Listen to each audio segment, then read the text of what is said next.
So ironically, today is about optimization. That was a gong show. Google managed to steer me off the highway because there was a slowdown onto what is it, Olympic or York or something that goes above Coots. And as soon as soon as you turn onto it, it's like surprise, 20-minute delay. Yeah, isn't it great? Fantastic. I love it. Yeah. Okay. I actually had a few things I needed to ask you guys beforehand. Give me a second. Where would that be? Yeah, okay. From now on, if you want to do the written alternative oral instead of the oral, let's go with alternative oral. If you want to do the alternative oral, please let us know. Please let Euro know when you're submitting the assignment. So Thursday night, right? Friday, 8:30. Just let her know, and also just write it on the top of your assignment. That way, everybody knows beforehand if you want to do it that way.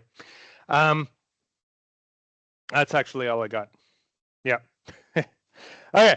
Let's see. Optimization. Optimization seems trivial. It seems pretty familiar to the whole idea of like root finding, and it is related. The magic with optimization comes in a few ways. First of all is constrained optimization. We're going to get to that one kind of at the end of this week. We're going to talk about equality constraints. Inequality constraints are too advanced for this course. It's a higher level course.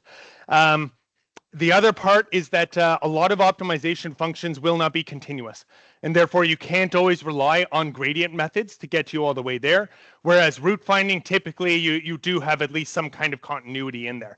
So that's kind of like the magic with this guy. So the idea is that we're going to try and find the minimum x that minimizes some function f of x, right? These are vectors. That should be a vector. Subject to, this is the equality constraint. We're going to get to this one at the end of the week, so don't worry about it right now. And then typically you would also have some kind of inequality constraint, right? So this would be find the fastest way to get from home to McMaster University, considering time has to be a positive number, right? It can't be negative. That would be an inequality. And considering, I don't know, make up something here for the equality constraint. Let's go with time. Why not? Okay. F is the objective function, right, that you're trying to minimize. Typically, this is going to be a scalar. That's at least the nice part with this. Of course, any vector can be made into a scalar by just taking the norm. Same thing with the matrix. G is your equality constraints. H is your inequality constraints. Maximization of F is merely the minimization of negative F, right? If you hear max and you hear min, what else might you be thinking of?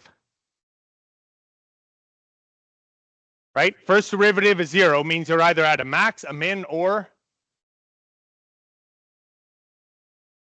yeah, the inflection point, right?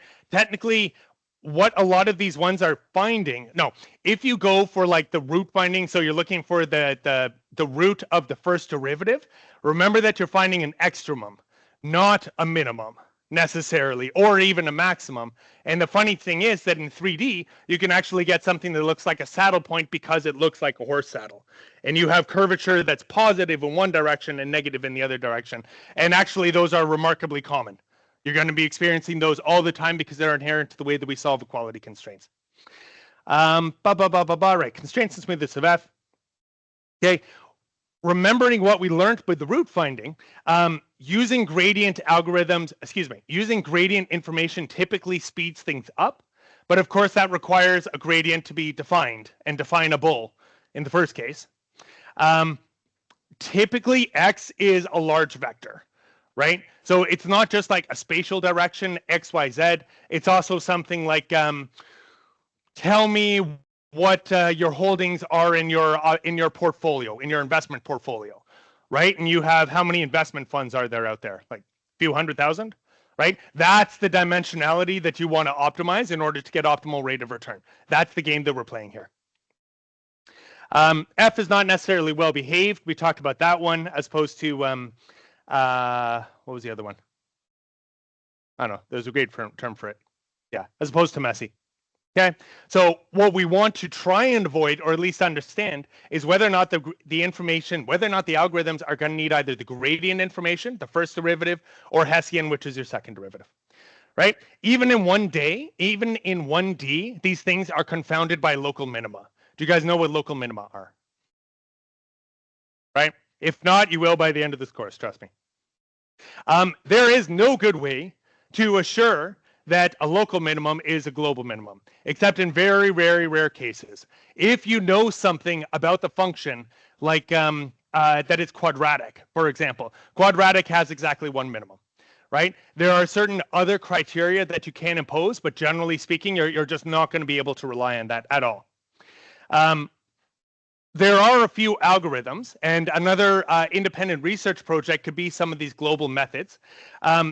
One of the approaches is to launch multiple minimizers over the whole range of arguments. So we're back to the whole carpet bombing thing, if you remember with the root finding algorithm. Or what you can also do is take a good solution and kick it in the teeth a little bit and see whether or not it comes back to the original good solution or it finds something else. And a lot of these algorithms, even the naming, right? This is the differential evolution algorithm. A lot of these guys are tied back to biology. Anybody guess why they're so popular in biology? No, why we use nature as a guide to defining our optimization algorithms.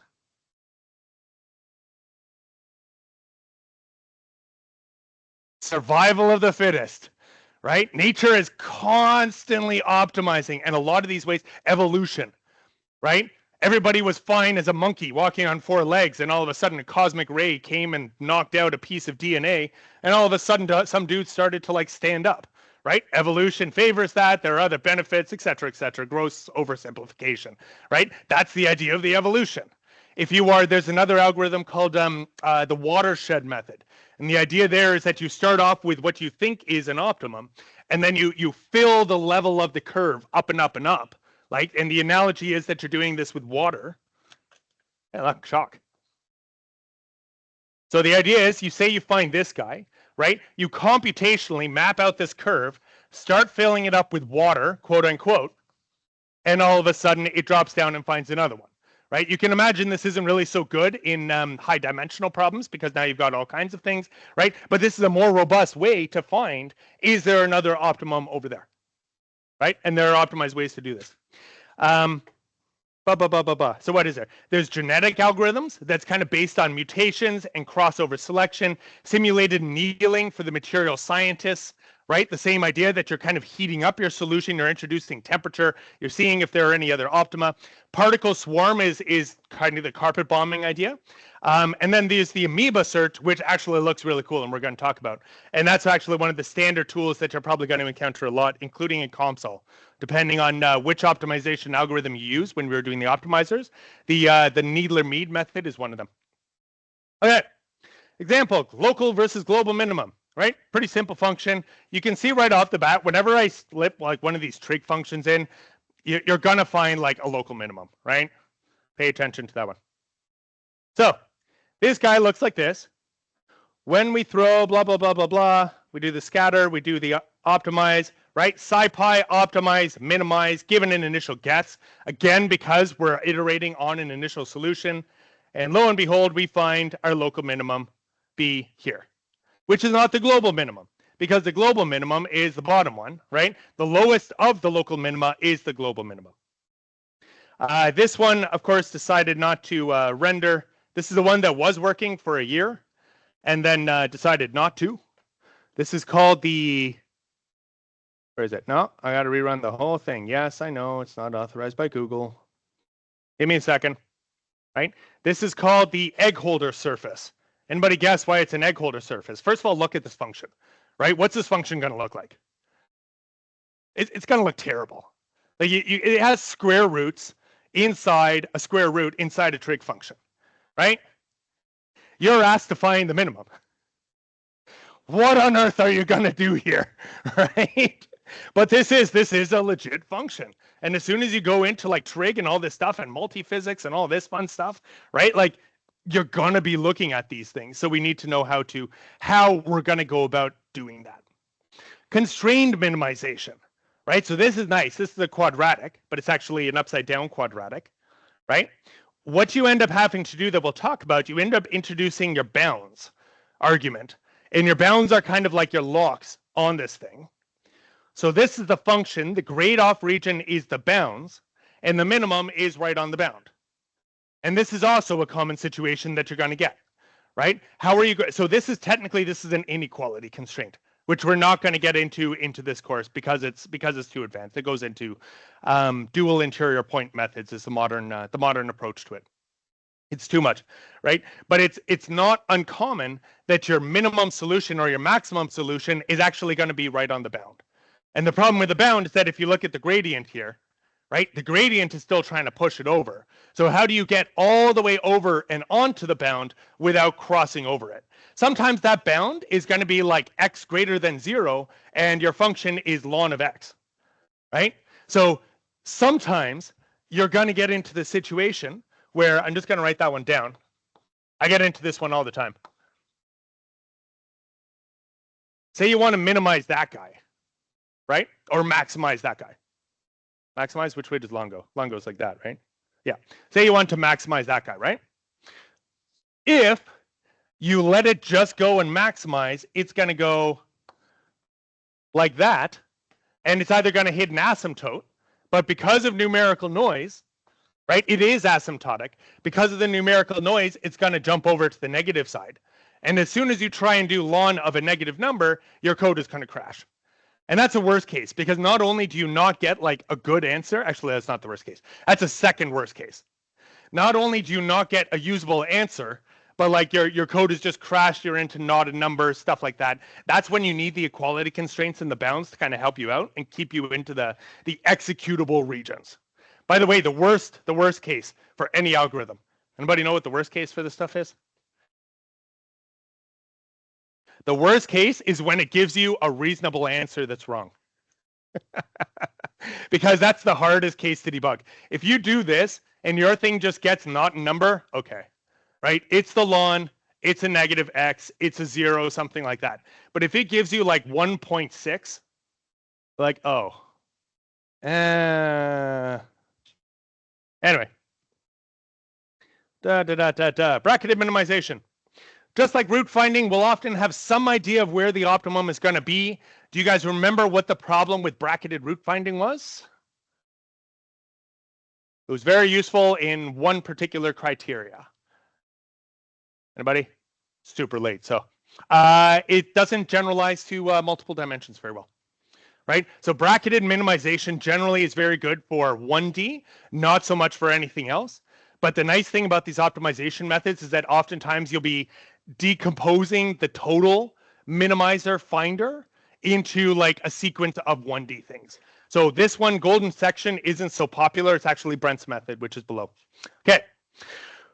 When we did the bisection root finding algorithm, if you remember, we only had to have 2 points, one on either side of the root, because we could tell where that root was by like positive and negative. So that sign change indicated that we were correctly bracketing one of these roots. When we're looking for an optimum, we don't necessarily change the sign. Maybe we will, maybe we won't, right? We don't want to have to rely on the derivative. We want to be able to use this for a general function, right? So we need 3 points, x1, x2, x3. We're going to choose another point, x4, and we're going to evaluate the quadratic. Sorry, given 3 points, we're going to fit a quadratic to x1, x2, x3. We're going to choose a point x4, right? And we're going to evaluate the quadratic that we fit at that point. If it is lower than this guy, than the one in the middle, we're going to make a new quadratic that is x2, x4, x3, right? If it is not, if it is greater, then we're going to make a new quadratic over here. Does that make sense? It's a pretty basic algorithm, right? The idea is, so again, you choose these points, 1, 2, 3. Oh, sorry. You choose 1, 2, 3. You fit a quadratic to 1.23. You choose a point x4. We'll come back to how we choose it. And then you calculate and you say, okay, what is my function at x4? If it's down here, well, guess what? Now your quadratic is like this, and you iterate. You go on to your next step. If it's up here, then you choose this quadratic. Does that make sense? What's BST? It is exactly a binary search. Almost. Not binary, golden ratio. Right? The magic comes in how you're selecting X4. But yes, effectively, that is the idea. Okay? In order to make this robust, we want both of these paths, right? There's kind of a selection here, right? Is it above? Is it below? We want both of these to result in the same reduction of your search space. What that means is that the original quadratic was this wide. This guy, we would want to be the similar reduction to if we chose this guy. And there's a magic point at which that can happen. And also the benefit to that is that we can reuse the function evaluations. The way that we're going to fit these quadratics, because typically what they do is this the Legendre polynomial, you can reuse those coefficients and optimize your code. It makes it a bit faster. Okay.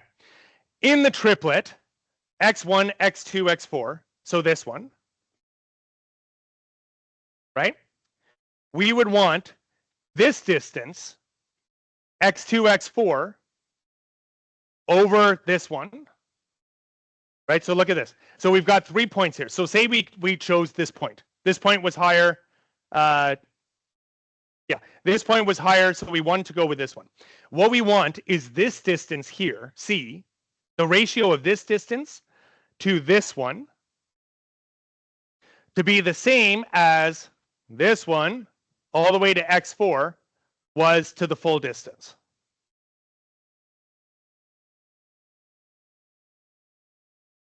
Stare at that a little bit more and it'll make sense. Similarly, because we've only got 10 minutes left and I want to do Brent's. Similarly, if we choose the other one, x2, x4, x3, what we want is this distance over this one to be the same ratio as this one over this one.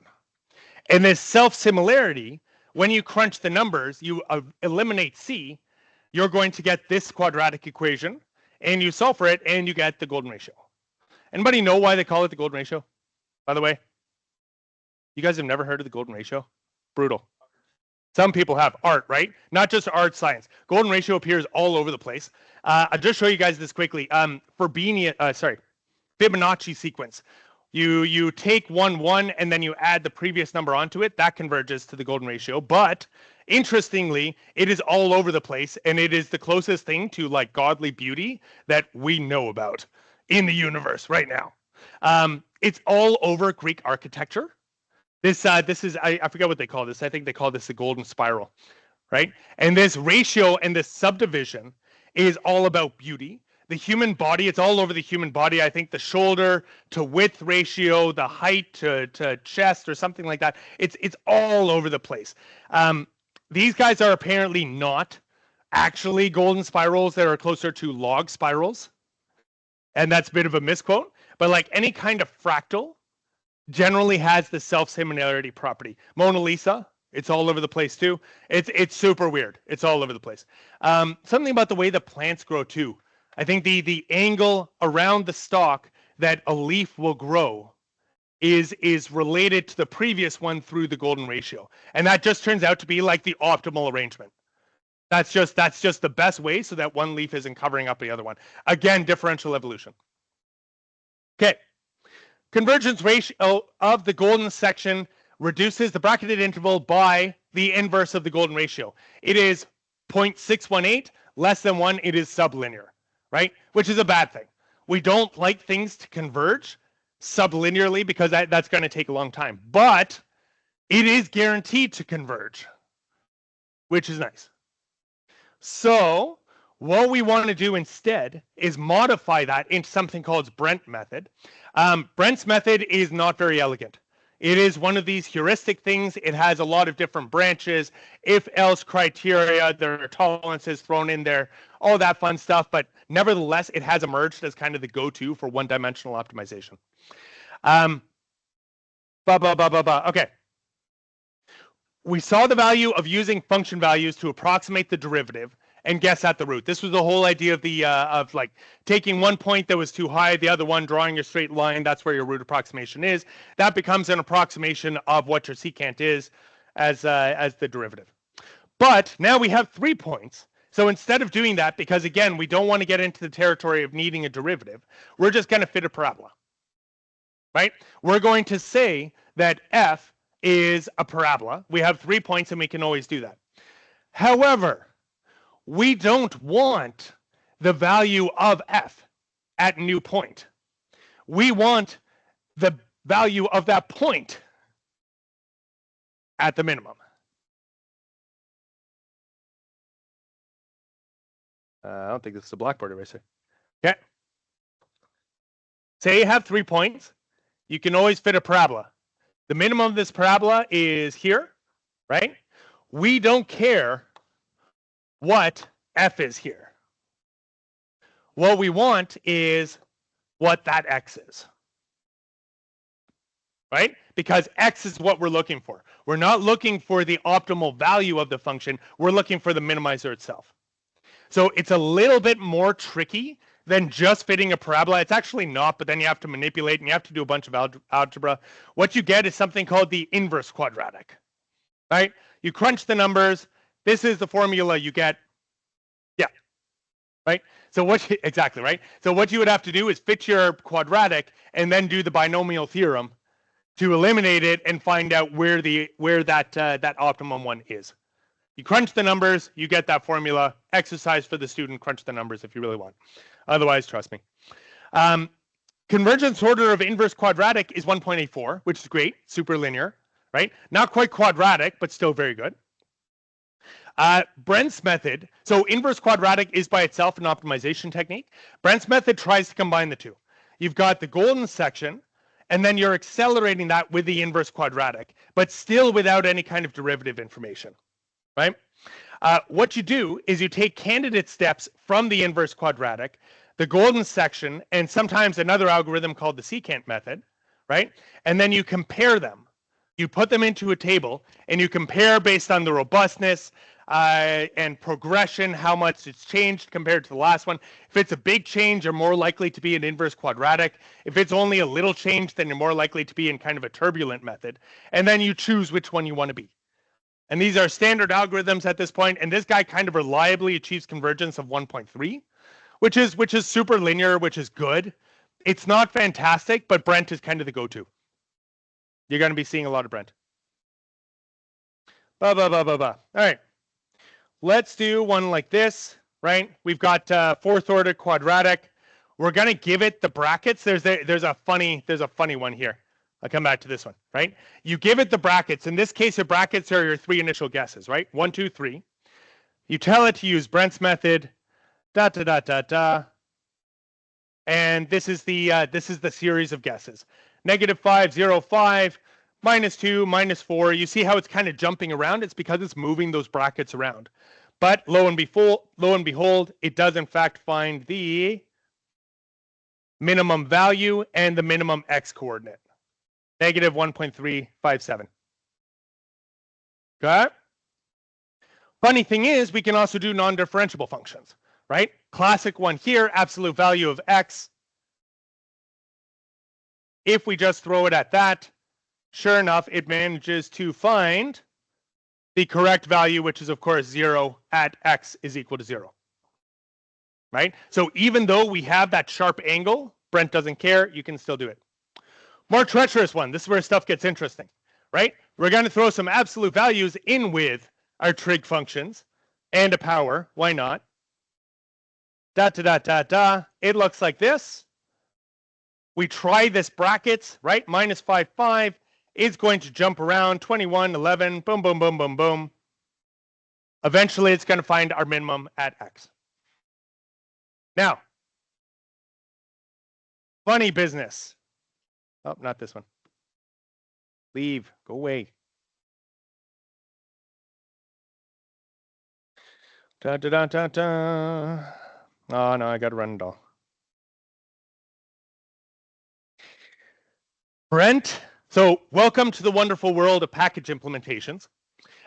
Those bounds that you give, sorry, those are not bounds. Those are brackets. And this, you would have to be reading through the documentation a lot before you, I mean, they don't exactly hide it, but it's a little bit subtle. These brackets are your initial guess of where these things are. So if you say it's somewhere between -5 and 5, that's your initial points here, and then it's going to try and chunk through that algorithm. They are not bounds, which means that your algorithm might stray. Even though you say it has to be somewhere between -5 and 5, there was one case, I probably won't be able to do a live demo because live demos never work, where I want to say it was -1. And what's there? Yeah, okay. So the bracket kind of is your new initial guess, right? In this case, it's just a bracket. We're somewhere in between. What I've said here is that my bracket is between -5 and -1. So what I'm aiming for, right, is probably this route. This is my global minimum, right, between -5 over here and -1 here. Nonetheless, the algorithm has found 1.57, positive 1.57, which is over here. So not only did it not find the global, it didn't even respect the brackets, right? Brent's method, there is another keyword that is respect bounds. And if you put bounds in that package, then it actually locks it down into that region, and then you will not be able to stray away from that. But the general case for this package implementation is actually you have some flexibility, but even then you're still not guaranteed to find the global. Any questions about why it found this one, by the way, instead of this guy? Some questions? What's that? No, nothing to do with symmetry. It's because somewhere along the line, so if you were just doing golden ratio, right? Golden ratio is closed. Golden ratio is actually closed, right? Between -5 and -1 here, it cannot go outside of that range. But Brent, because you're doing the inverse quadratic, and then I'll let you guys go, somewhere along the line, and we could probably track down exactly where it was, right? It has fit a quadratic and jumped all the way over to here. And it just so happened that it found that that local minimum and fell in there instead. Okay, do my best to get here on time. On Thursday, we're going to talk open methods.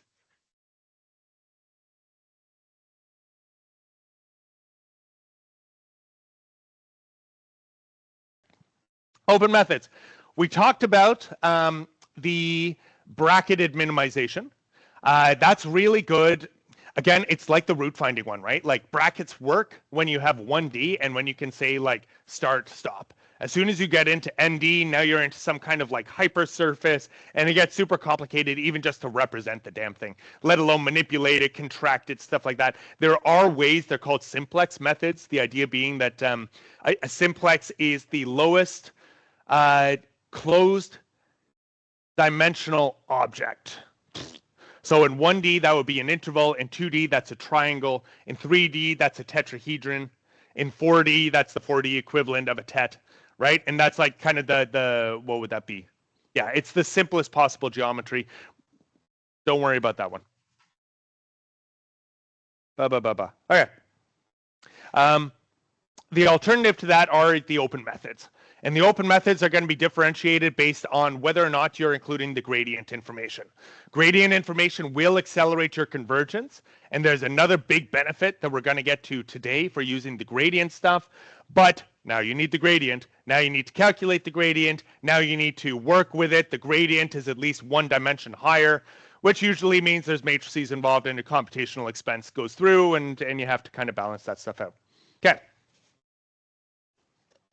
But in general, we're going to use the bracketed optimization, the 1D methods, as search routines embedded into our ND methods. So there's a bit of that computational thinking going on there. Okay, this is known as unconstrained minimization with a bit of an asterisk. We probably won't get until tomorrow. Powell's method is a popular one, and it's actually kind of neat, but it's not the default that you're going to encounter. That's going to be the amoeba, or the needler-mead. It's more properly called. Okay.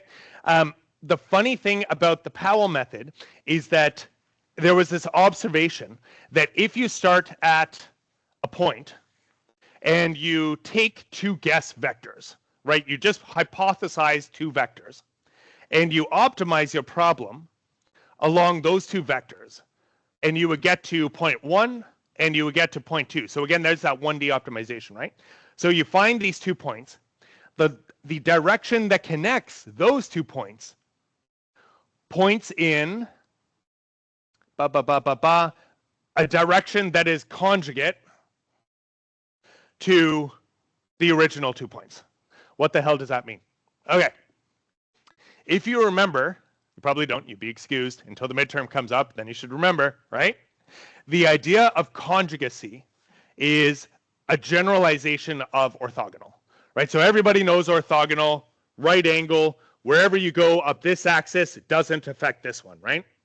The problem is that when you're doing a transformation through a function, assuming you're going from like 2 space to 2 space, those directions get mixed up, right? Except in the special case of eigenvectors.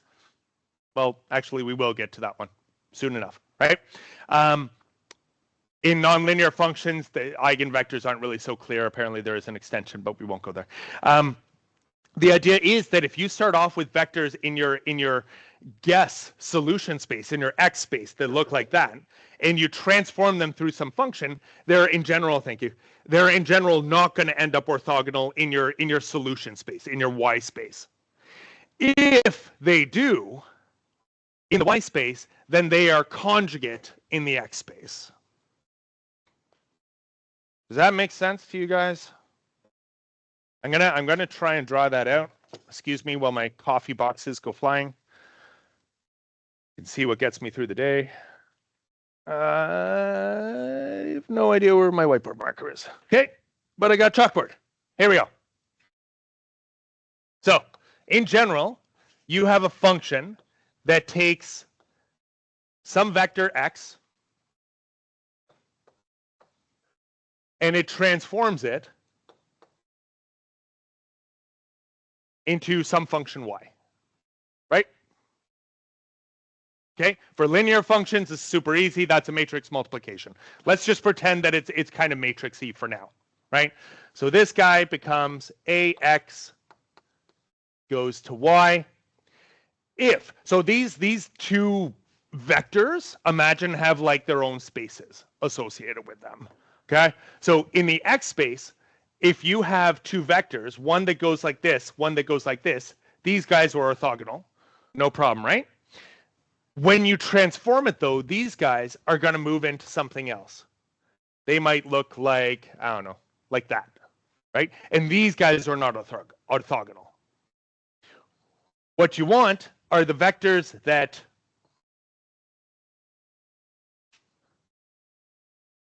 are orthogonal in the Y and what they have to be in the X, right? So these guys, I don't know, say something like looks like that. I should get a nice demo of what this is, right?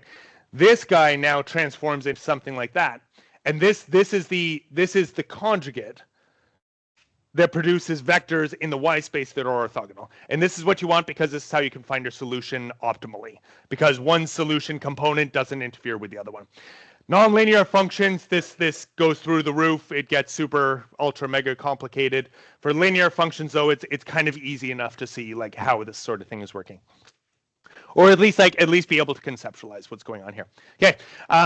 Why you would want to do this, right? If you remember the problem with the root finding, and why we wanted to get into conjugate gradient is that you get into this this pattern where you start off with one iteration and you take a step, and then you take a step and you take a step and you do this and you go ba ba ba ba ba ba ba ba ba, right?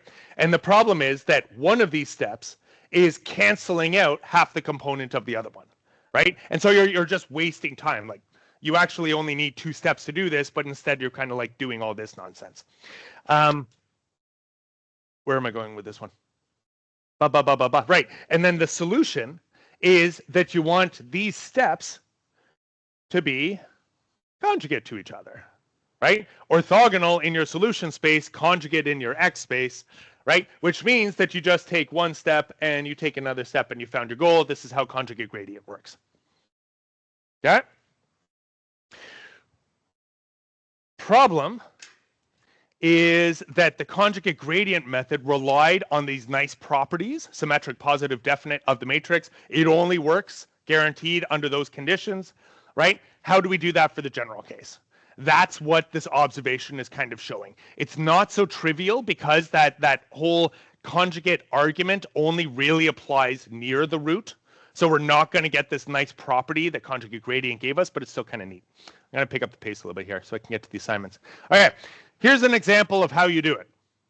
You start off at some initial guess, and you take two guess vectors, right? So there's a lot of guessing going on here. H1, H2. You optimize from 0 along H1, and you actually end up moving backwards, which is fine. So you get from point 0 to point 1 along H1 vector. Just kind of see if I can shrink this down a little bit. What if I do that? There we go. Okay, so you're starting off at 0, right? You're optimizing along H1. You actually move there. That's okay, right? And then you take a step to H2. In the direction of H2, you optimize it and you get to 2. Okay? Now, you define your new vector H3 as the one that connected 0 to 2. And then you repeat. You optimize along H3 to get to point number 3. Right? Then you search along H2 to get to 4. Then optimize along H5 to get to 5. H4 is those two. H3 and H4 are now conjugate to each other. And there's this massive derivation. Powell observed, proved analytically, and what you find is your root. Not your root, your optimum. It's kind of weird, to be honest. Like you can see that the algorithm is there and the algorithm is robust, but it's a little bit confusing to think about. So I don't think I have, for example, I don't think I have on the midterm, like, order these steps. For example, just putting it out there that I, you know, don't kill yourself trying to memorize the order of those algorithms. What does this look like? I would love to show you, but for some reason, Plotly doesn't render anymore.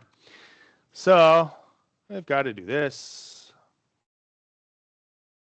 Run all, run anyway.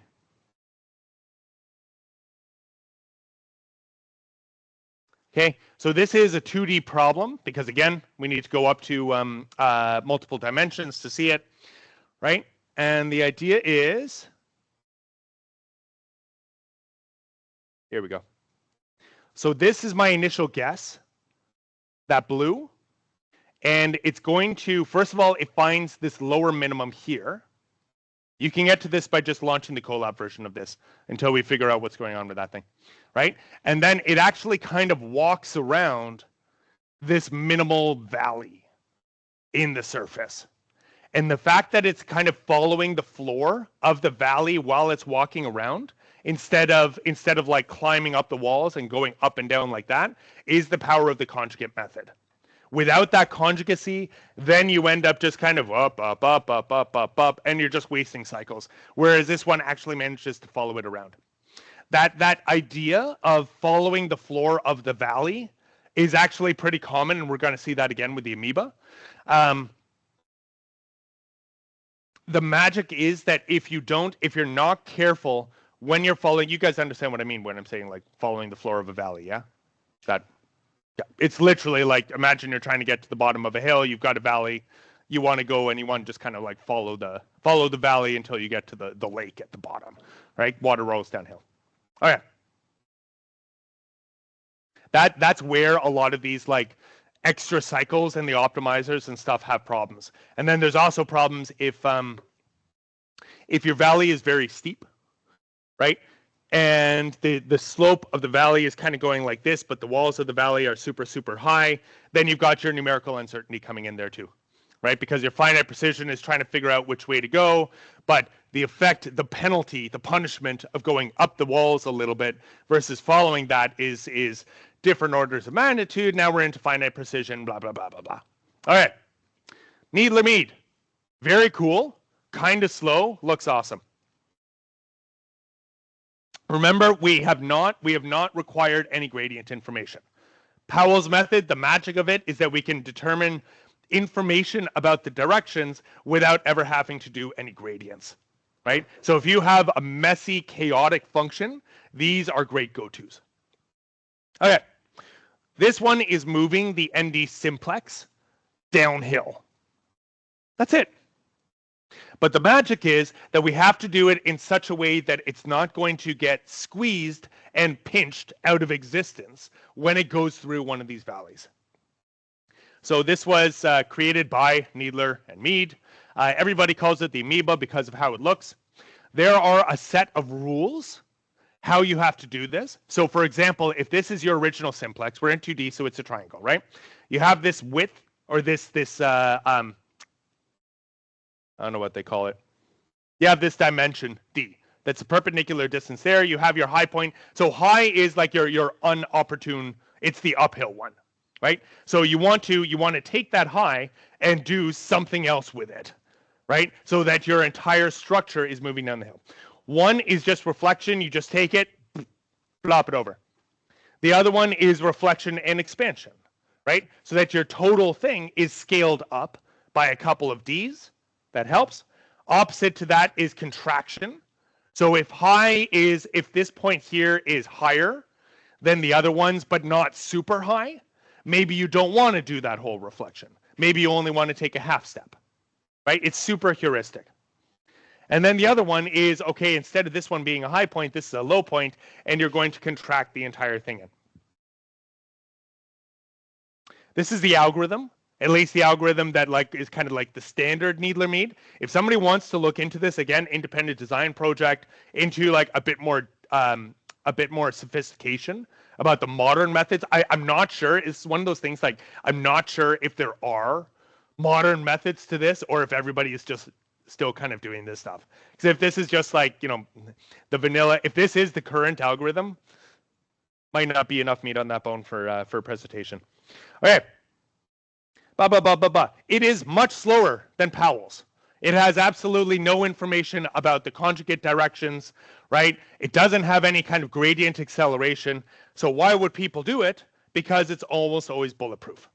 I should recreate this stuff. This is blatantly stolen from the Wikipedia article. Thank you, Free Commons, because I didn't have time to recreate this guy, right? So the minimum of the function is down here. You can see the contours are kind of, they're focused down here, right?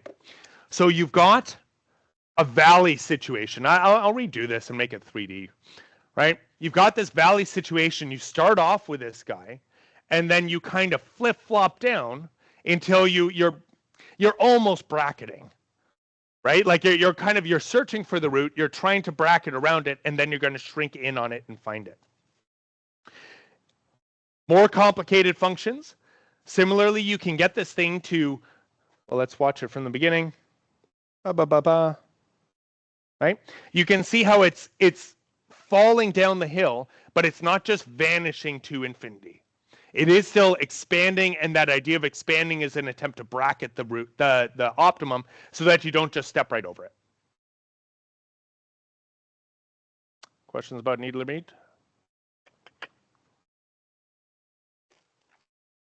They're all local minima. They're all local minima. Yeah.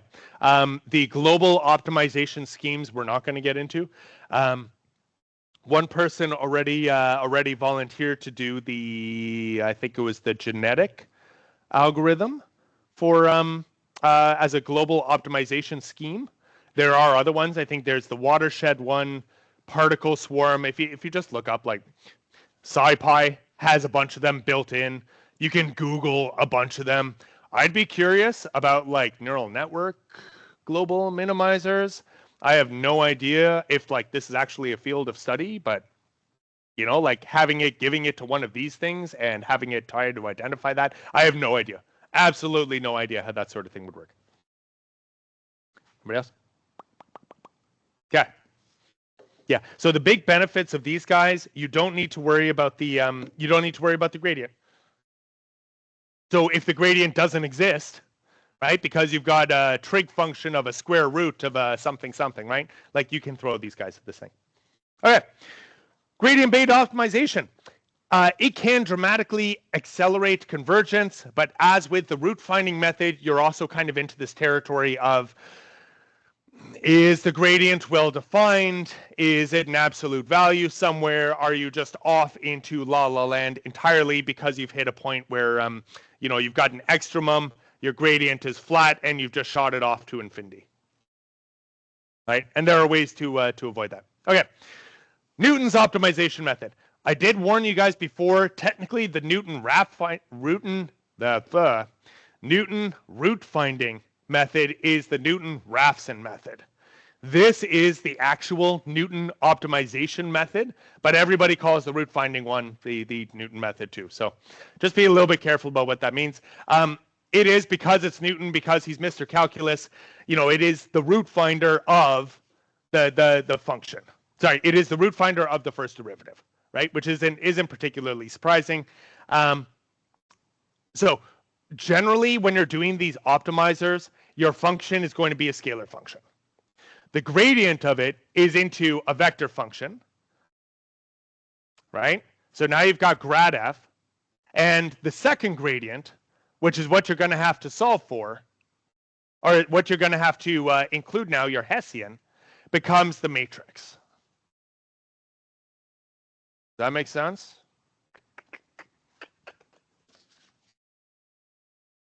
Ah, that does work. All right.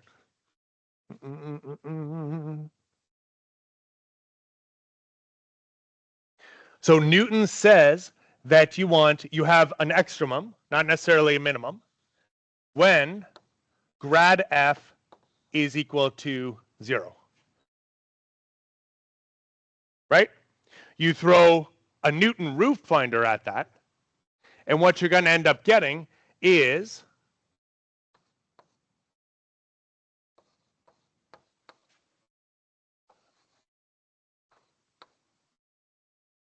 I don't know if you can see that with the white stuff, but it's, I don't even know why I wrote it down. It's under my cursor.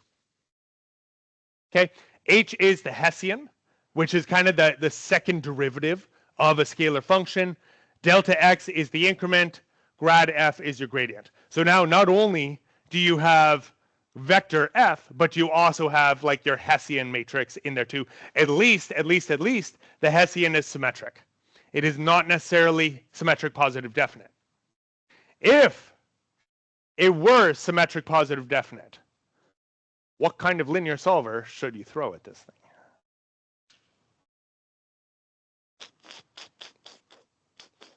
Don't answer that question because I'm going to put it on the midterm. But think about it. All right. Newton's optimization, just like the root finder in Newton-Raphson, has excellent convergence criteria characteristics, but it does require the Hessian, which can be computationally intensive. Here's an example of it in action, right? This is just it being built. The magic is down here. So you've got, for a given function, you know the gradient, you know the Hessian, and then you have to solve, which is a linear system now. Hessian is your matrix, negative grad is your right-hand side, and you can use this optimization that says that A is symmetric. Solve, of course, is your umbrella case. It'll throw an LU solver at it. I don't think solve will natively throw a sparse LU solver at it. Don't forget about sparsity. But either LU or one of the appropriate iterative methods. I love this thing. Oh, yeah, it's hilarious. All right, let's minimize x to the power 4 plus y to the power 4, right? Here I am deriving manually, setting all of my function values. In general, if you use something like SymPy, which is the symbolic logic extension of Python, right? You can have all this stuff kind of calculated by itself. especially for a simple function like this, right? Like you can hand calculate it. In general, it's going to get messy. Assignment 3 is going to have a more messy function, right? If you can find the derivative, if you can build it into SymPy, great. If you find it a different way and you want to digitize it, great. Then you can use this sort of thing. Okay, here's our initial guess. Solve it using the Newton method. You can see what the iterations are doing. And lo and behold, it finds the solution. I thought that one also graphed. Give me a second.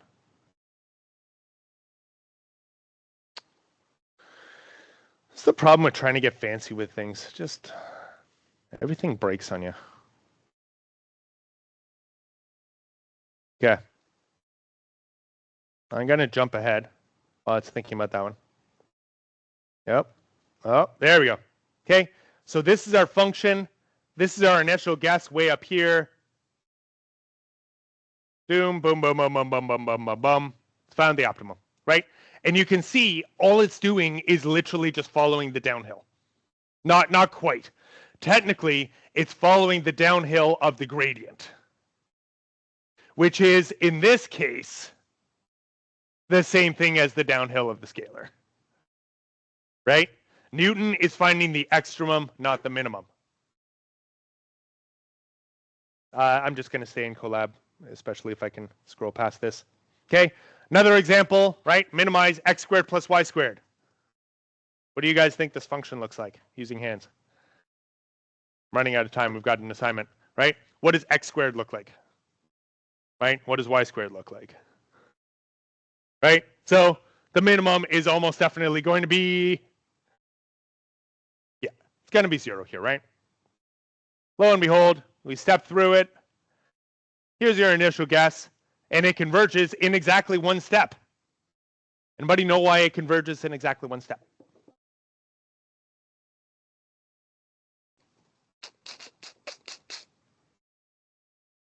This one might also appear on the midterm, I got to say. Newton's method, because it includes the second derivative, for a function like this, which is quadratic, this is purely quadratic function, right? It will solve that system in exactly one step. Newton is basically saying, right, that h, this equation doesn't change. H is fixed. There is only one h. And when you do that, it solves it exactly.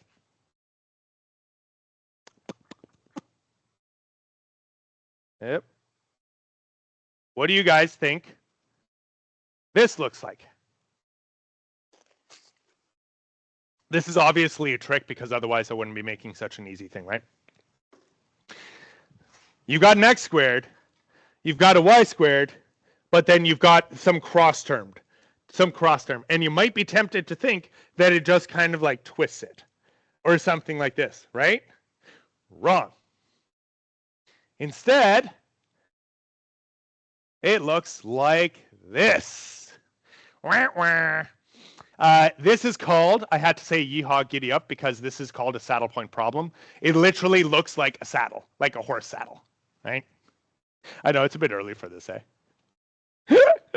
Okay, before we get into what on earth actually happened here, first notice that Newton's method still finds not the minimum, not the maximum. It's now called the saddle point. And it is still an extremum, but it is concave. It is facing up in one direction and facing down in another direction. And this type of problem is extremely common, unfortunately, because it's all over equality constrained optimization. Yeah.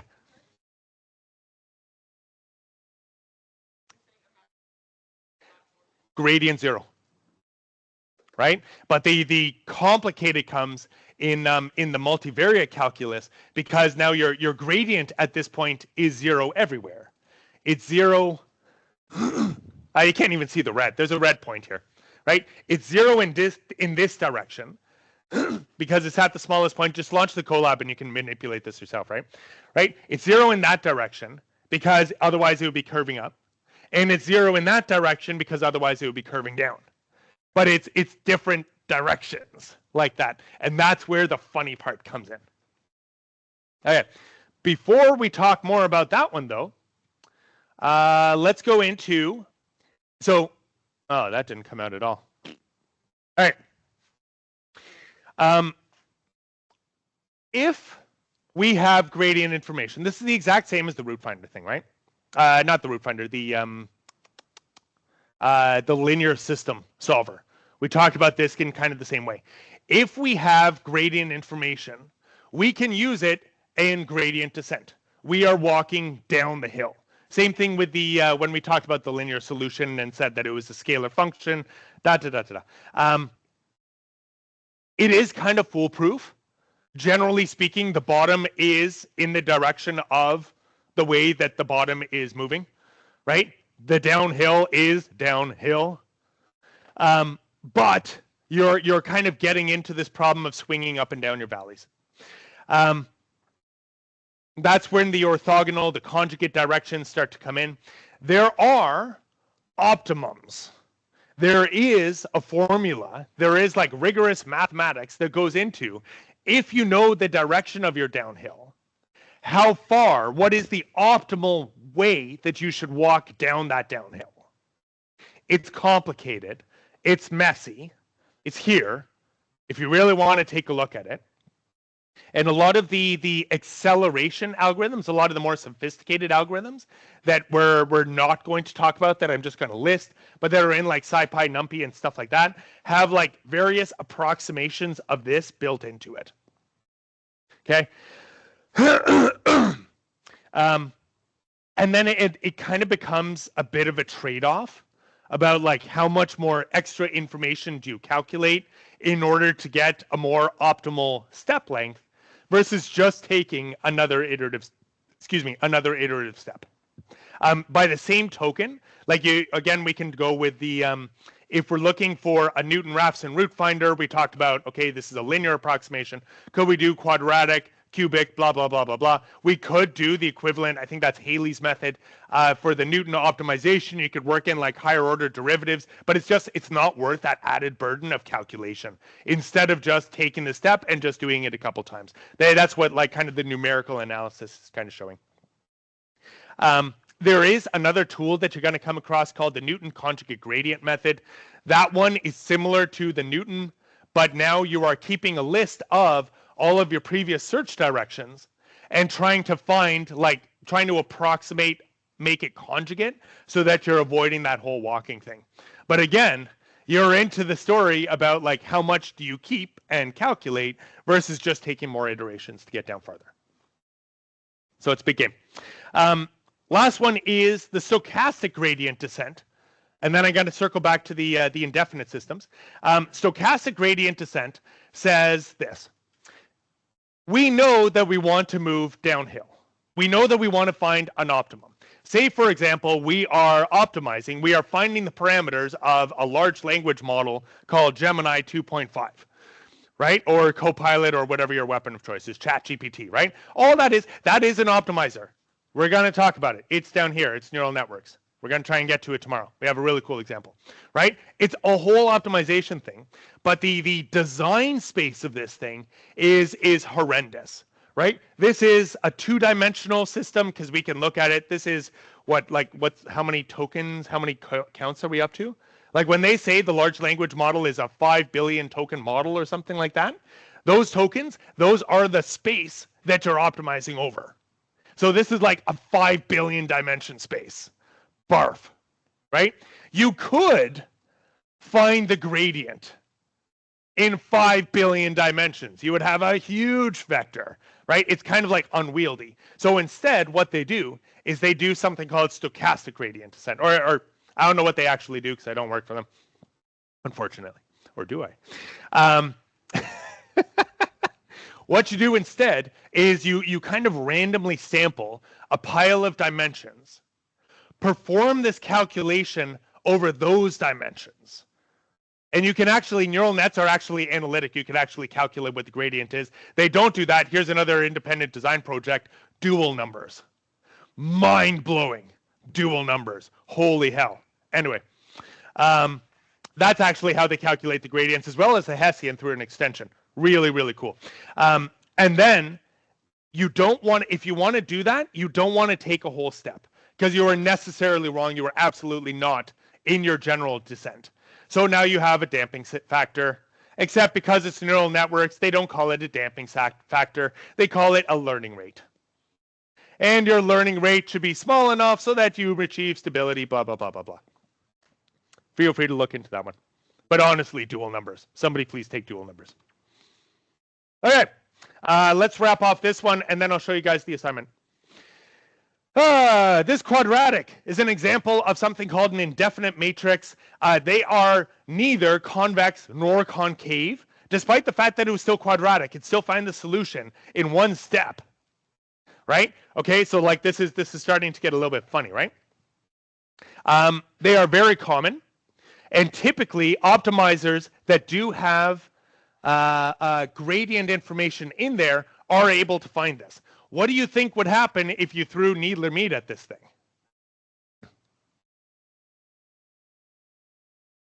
Take a guess, right? What would happen if you just kind of blindly put a ball of silly putty or slime at the top of this and let it flow downhill? Yeah, it's just going to fall off the edge of the world. It's going to fall off into infinite space here, right?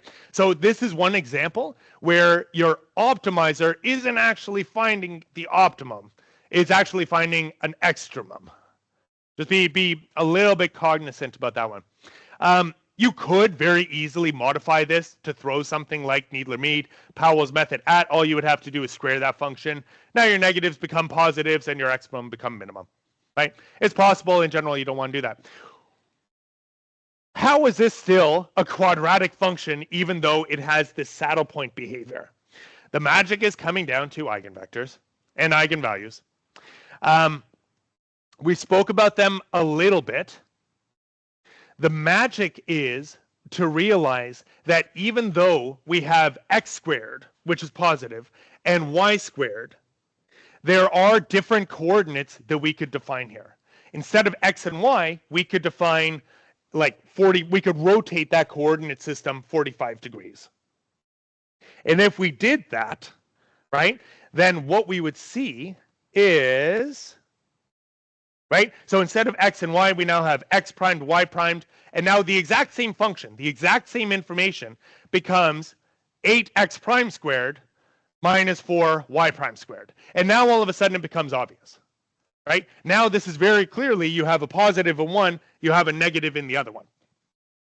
How would you ever know that x primed and y primed are in some way natural, right? And natural is kind of like, it's a funny word. There are much more rigorous mathematical derivations, but the way that I like to think about it is that you don't have these cross terms, right? And there's a very deep connection there between like your cross terms and orthogonality and eigenvectors and orthonormal eigenvectors and stuff like that, but that's, yeah. I think eventually in the course I should start talking by eigenvectors, but I think it's just kind of like scare everybody off in the first week or something, and then everybody's just going to cheat. Okay, how would you know that? X primed, y primed is special. You don't have those cross terms. The Hessian doesn't have diagonal elements. If you look at the Hessian, it's 8 minus 4, 0, 0. Diagonal matrix, very nice because you can invert that analytically super easily. Everybody remember what the inverse of a diagonal matrix is. If you don't study it, it's on the midterm. There are only so many questions I ask. I can ask.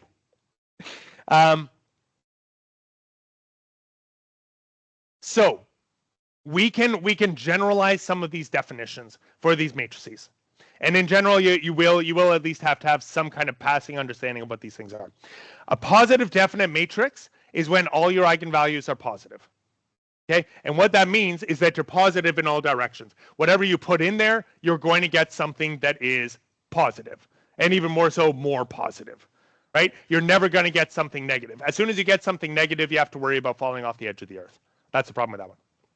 Negative definite is the exact opposite, right? Negative definite, you multiply through by a negative sign and all of a sudden it becomes positive definite. Indefinite are the problematic ones. Those are the ones where you have positive and negative, and in general there is no way to eliminate that. You cannot do it, unfortunately, and you need these indefinite methods. Positive semi-definite, so the semi-definite means that one of your eigenvalues might be 0. And what does that mean? It means that you have a null space, but in more generally, or more conceptually, according to Mike Welland anyway, it means that your slope in one direction is 0. That's it. So you're a taco, right? You've got your bowls, your tacos, and your saddles. The semi-definite case, the taco case, is also, I'm totally going to put a picture of this. It's hilarious. It's problematic because if you are semi-definite, if you are a taco, and you look at your Hessian is going to be singular. Unfortunately. Because you can move along the, I don't know what the bottom of a taco is called. You can move along the bottom of the taco. It's probably a name for it, I would imagine. Right? And it's not going to change the height of anything. That is a null space. That is what your null space is talking about, but that prevents you from being able to do that reversing thing. You won't be able to connect that height to your position there. What is this, right? So fortunately, because we're into the world of NumPy and packages, we have tools like EIG. We'll just tell you the eigenvalues. It'll tell you the eigenvectors, and you can very quickly do that. What do you think is one of the best preconditioners that you can get? The answer should be obvious because it's literally on the screen in front of you. And we just talked about the value of diagonal matrices. If you can do an eigendecomposition of your system and use that as your preconditioner, it's not so trivial you actually have to do preconditioning on both sides in order to preserve this thing. If you do that, no you don't, actually you could just bring it over. Then your system matrix, your A, when you do your linear solve, is diagonal. Diagonal, boom, you've got the inverse. Big payoff. The problem is calculating those eigenvectors in general, complicated, not very easy. Okay, we'll talk about trust region tomorrow because I want to show you guys assignment number 3. So again, this is due end of day on Monday the 20th, i.e. 8:30 on Tuesday.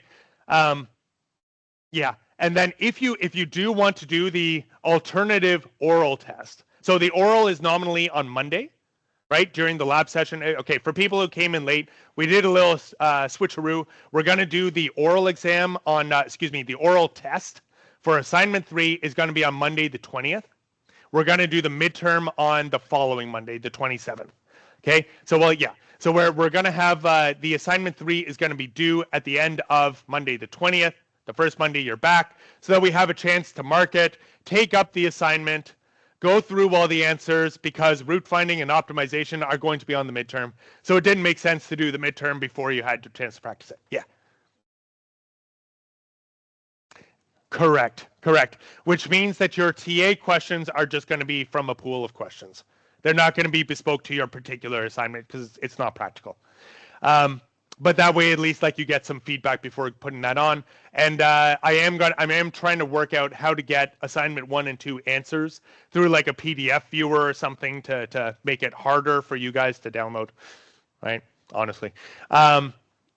And then those will be released, and I'll put assignment 3 up too, so that you guys can study everything for the midterm.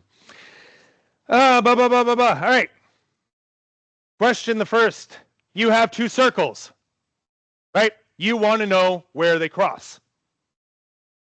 Write out the function, write out the Jacobian, and then I want you to build.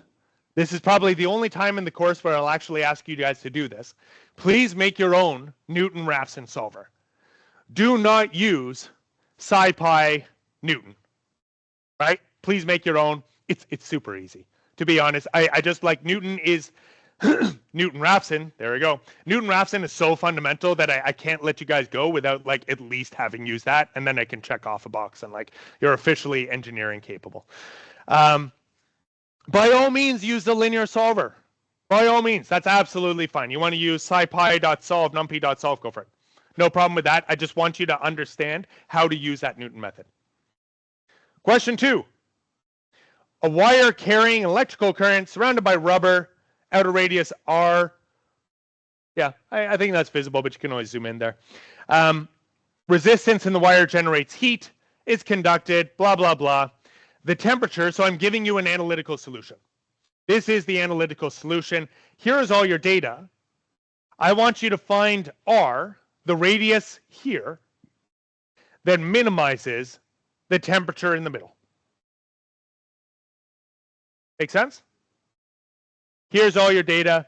Find an appropriate method, throw it at it, get the solution. Finally, tomorrow we're going to talk about curve fit and nonlinear least square regression. Here's a pile of data. Fit a real modified Arrhenius curve. Okay, you've got A plus BT, E to the blah, blah, blah, negative E, right? A, B, and E are your parameters. I'm telling you guys right now, otherwise you would have to stare at this for half a second, right? R is the ideal gas constant. T is the temperature, that's one of your columns, right? A, B, and E are the ones that you're looking for, and this is nonlinear. Please curve fit it. I'll show you the curve fit function. I want you to build it, understand how it works, and be ready to answer some questions about it. Any questions? Last time we spoke about gradient-based methods. We're basically going downhill. It's gradient descent. We talked about, hey, look at that, eigenvalues. We talked about indefinite systems where, I don't have, because that fun thing. So indefinite systems are your saddle point problems where you have convex in one way, concave in the other way, and that there is no minimum in that case, but there is still the saddle point. There is the inflection point, and that's actually the point you want. And I'll show you why that's so common in physics in a minute when we get to equality constrained. I want to talk a little bit about trust region methods. They are very new, first of all. Right? All of this stuff, it's kind of funny because all these methods were actually developed 30, 40, 50 years ago. And then they just kind of had a big lull until computers caught up with them. And now that we're into the era of GPUs and TPUs and all that stuff, it's kind of gotten a big resurgence with this sort of thing.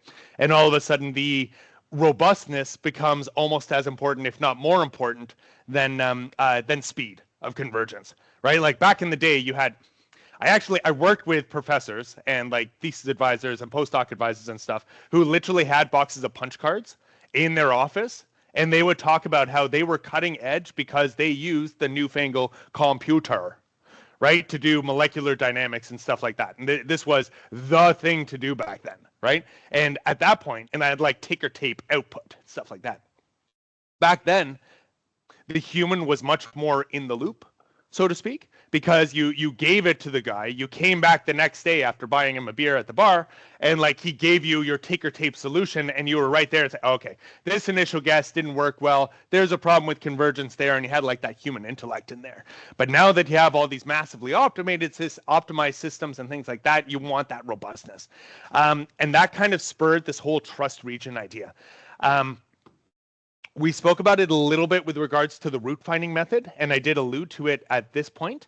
The idea is that you have some guess and you trust your function around that guess. So instead of just starting off at a point and saying, okay, I've calculated the gradient to be, the downhill to be there, I'm going to step as far as I can to get there. Instead, what you do is you say, okay, well, I'm going to trust my function, I don't know, a little bit. And I'm going to check how much that function has decreased if I go a little bit down. And if that's still behaving like I expect, like a parabolic function, then I'm going to increase my trust region later, right? And the idea with this is that it does improve robustness for complex surfaces at the expense of iterations. So it takes more iterations to run these things. But if you have these massively parallel systems, these huge matrices, the cost of taking a wayward step and getting stuck in la land where there are discontinuities, all of a sudden you've got ln of a negative, you're in complex, your entire system dies. This is a real thing, right? They're often regarded as dual to line search. I'm not going to dwell on this so much because it's there a problem? Oh, Just sorry, wanted if you could Isabella. share your screen. Yep, thank you. Thank you. No, thanks for speaking up. I knew I forgot something. There we go. All right. Good thing we didn't actually get very far. They are generally regarded as being dual to line searches. With a line search, you fix your direction and you go as far as you can along that direction and you do some kind of minimization. In this case, what we're doing is we're fixing our distance around the solution and we're kind of looking inside that sphere, that hypersphere, for the lowest part in that solution, right? And the idea again is that we're only trusting our function so far. We might assume that the function is linear. About that point, that's a good one. Quadratic is oftentimes more powerful. It depends on your optimization method. Remember, the direct optimizers don't need the gradient information, right? Some of the more sophisticated ones, the gradient-based ones, do have gradient information. Maybe you have the Hessian information if you're assuming Newton's method, right? Once you have the Hessian, you have a quadratic. Right? Hessian is the second derivative. You can form your quadratic around that point. That's classic Taylor. And now you can trust that that quadratic is a good approximation in some degree. Algorithms differ by criteria for updating the trust region, right? If I take a step and it's the best step and it performs exactly like a quadratic, then I trust it more and I'm going to increase. If it doesn't, and I need to contract, do I keep that step or do I drop that step and go back and resolve, right? There's a lot of these heuristics in there and kind of numerical experiments that have gone into like tweaking these sorts of things. That's actually basically all I'm going to say about these guys. It's a bit of a more advanced topic, to be entirely honest, and not so intuitive. So again, if you are keen on doing an independent research project and want to find out like some good robust methods for these sorts of things, by all means, let's talk about it. Otherwise, I just wanted to give you a little summary of the optimization methods that we've alluded to. I won't even say talked about. Line search, remember, you've got a point, you've got some idea for where your downhill is, and you're doing some kind of optimization down that hill. Right? And then your variants are things like, do you do some kind of approximation to the conjugate? Right? Remember, conjugates are great because you avoid going down the valley, the taco that I described last time. There are other options, SLSQP, the sequential least square programming. That's particularly useful for equality constrained optimization, and I think that's actually what COMSOL uses by default. For their optimizers. So a lot of the people in the room have actually already used SLSQP and just not realized it. Trust region, there's trust region, Newton conjugate gradient. So you'll see like it's the trust region version of Newton conjugate gradient. Nearly exact, right? It's just kind of like modifications to that sort of thing. And then you've got your direct methods. Your direct are the ones that don't need the gradient. No, they don't explicitly calculate the gradient information. They use it implicitly, but they don't explicitly calculate it. That's Powell's method, the amoeba method, very robust, but pretty slow. And then you've got kind of your vanilla gradient descent, and you can throw conjugate gradient. Remember, conjugate gradient is only really useful under certain approximations, but there are also ways that you can extend that sort of thing.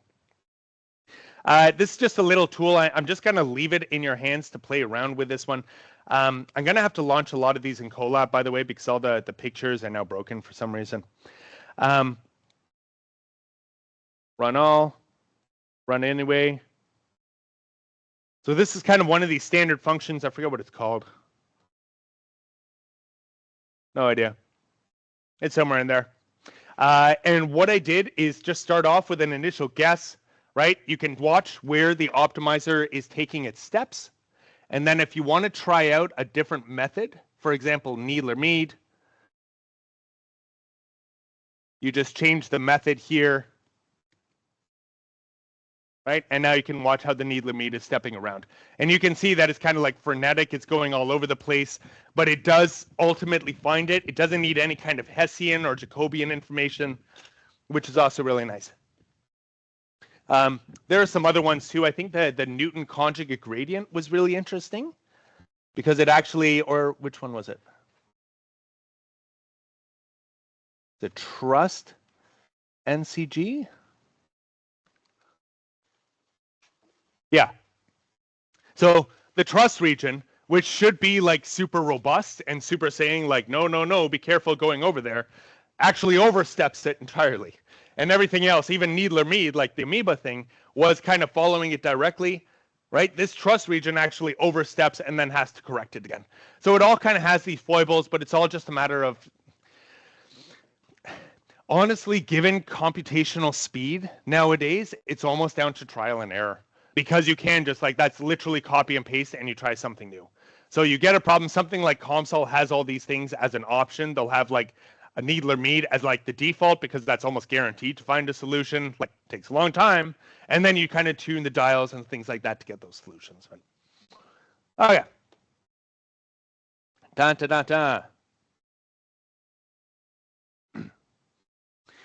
The real power of optimization, I'm going to say, this is my own opinion, comes when you start talking about your constraints. This is kind of the differentiating factor between doing optimization and doing root finding on the derivative, right? Of course they are related, but you can conceptually, like, that's how we're taught to do that in calculus, right? Root find of the first derivative. Now we're going to introduce equality constrained optimization. The idea is that everything we've been talking about so far has been unconstrained minimization. And now we want to introduce conditions where we say some function is equal to 0 while we're minimizing something else, right? So we want to get the most candy bars from the store, and the candy bars are different prices, but we have $10 to spend, no more and no less, right? That $10 is an equality constraint. An inequality constraint would be something like, we have to spend less than $10. Inequality constraints we're not going to touch on at all. It gets into a lot more complicated algorithms, a lot less, I'm going to say, I can't say elegant, because actually some of these methods are profoundly elegant, but it's next level stuff. So by all means, take a look at that sort of stuff if you want. Again, maybe independent design project, but it's a bit too much for now.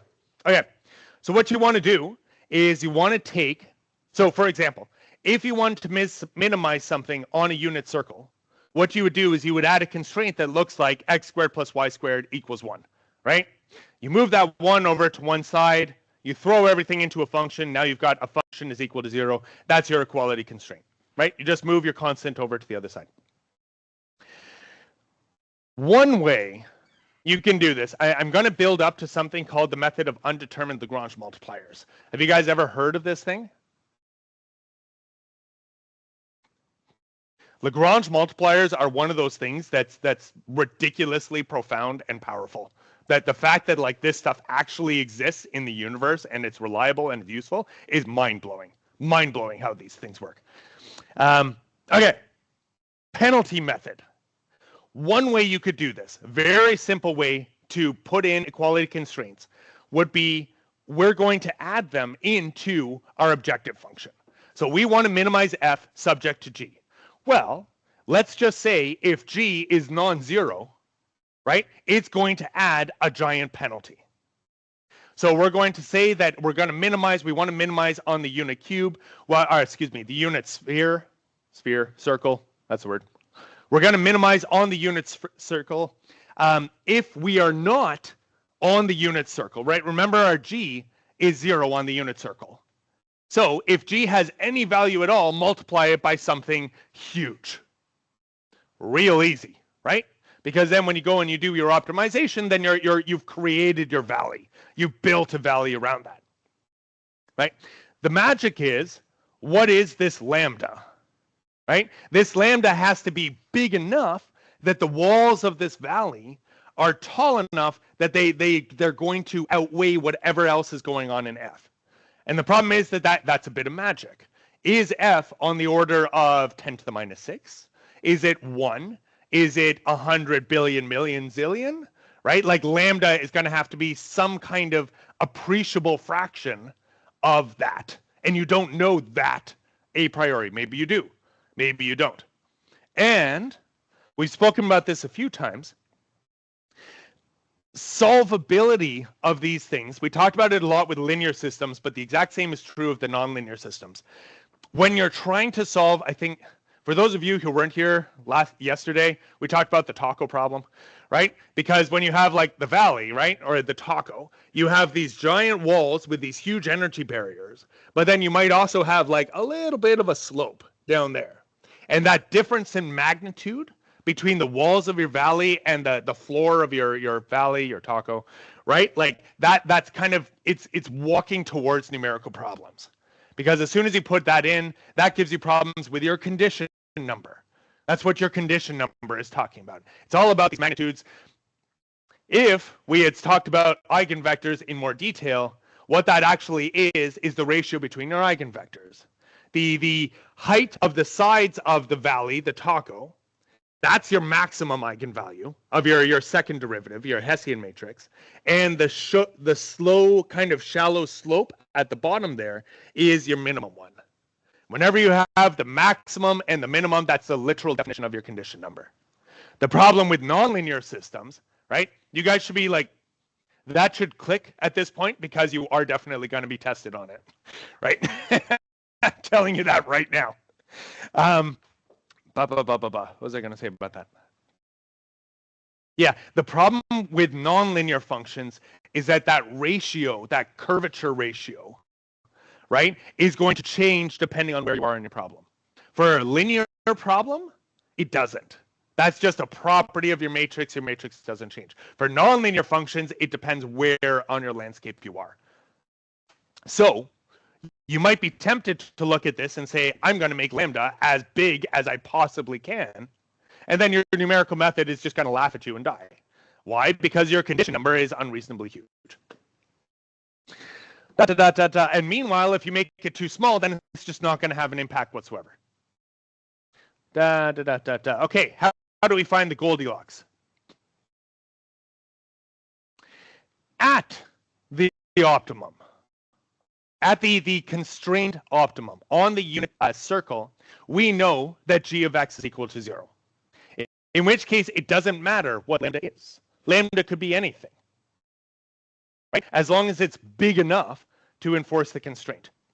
So the idea with undetermined Lagrange multipliers is to solve for lambda along with the other variables that you're solving for, right? So you've got x.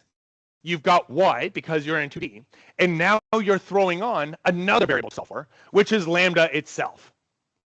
And what you do is you say, when lambda is big enough, any changes in lambda, little changes around it, won't make a difference. What that means is the derivative, this is called the Lagrangian, by the way, this merged form like this. You have your normal variables, you have your lambda in there too. This is called the Lagrangian. You take the derivative of the Lagrangian with respect to x and lambda, set that equal to 0.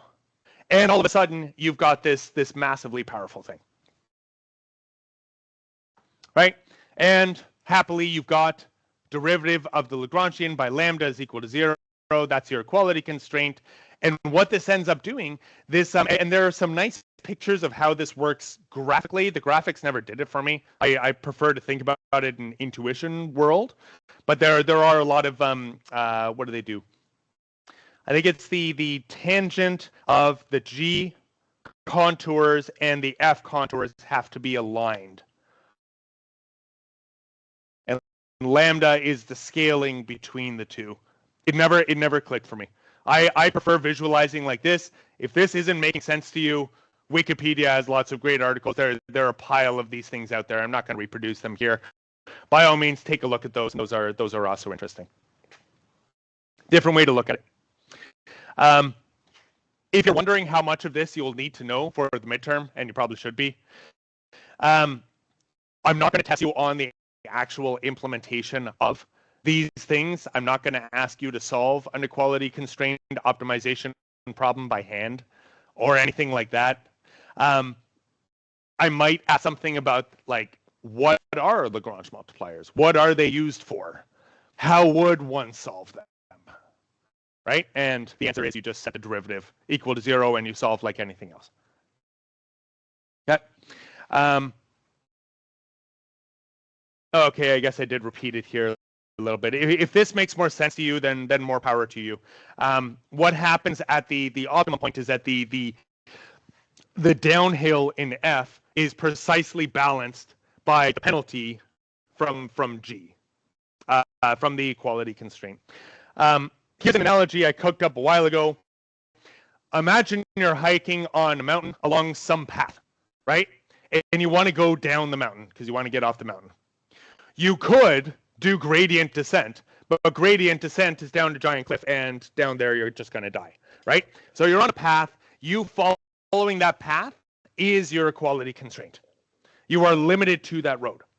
If your mountain slope is something like this, right? So you're standing on it like this, and you're on your path like this, how much do you need to push and keep yourself upright? That amount that you have to push to keep yourself upright and not falling to your death is your Lagrange multiplier. It is precisely the force that is needed to keep you onto some equality constraint. If you want to go into math world for the rest of your life, it has, maybe not the rest of your life. It turns out, so a lot of people have done computational multiphysics now. Lagrange multipliers are the entryway into something called duality, specifically Lagrangian duality. It's massive, all over the place. When we do a Dirichlet condition in computational multiphysics, we fix the temperature, right? We also determined what the heat flux was. The heat flux is precisely determined by that temperature that we set. And the heat flux becomes whatever is required to satisfy that Dirichlet condition. That heat flux and the temperature condition are duals, are Lagrangian duals of each other. Similarly, we could specify the heat flux required and then find the temperature required to keep that heat flux the same. There's a massive, massive field. All of like modern optimization theory is all about this duality thing. Super, super interesting. And it turns out that lambda actually does have physical meaning. Lambda is actually exactly the heat flux and associated with that Dirichlet condition, that T is equal to T naught. Oh, good. One nice thing, so remember I mentioned the SLSQP, the sequential least squares quadratic programming. If you get into this area and go a little bit deeper, you're going to run into something called quadratic programming with equality constraints. The idea is that using Lagrange multipliers, we have replaced a system where we're minimizing something subject to equality constraints. We've replaced that with an unconstrained minimization, right? But now what we've had to do is expand our solution space. So whereas previously we had f as a function of x and y, it was a two-dimensional function, right? And we had to minimize it with this constraint, g of x. Now we have L as a function of x, y, and lambda, and no constraint. That's the benefit. And now we just throw all our unconstrained minimizers at it. I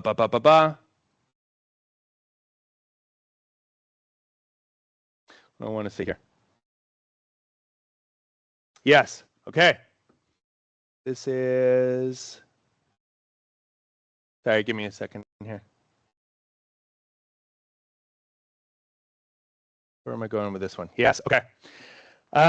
I want to delve a little bit more into this and what it actually looks like in implementation. One case where it works really well is for a quadratic objective function. So if your function is quadratic, then finding the derivative, then the first derivative is just a matrix, and we're just back to linear systems. Okay.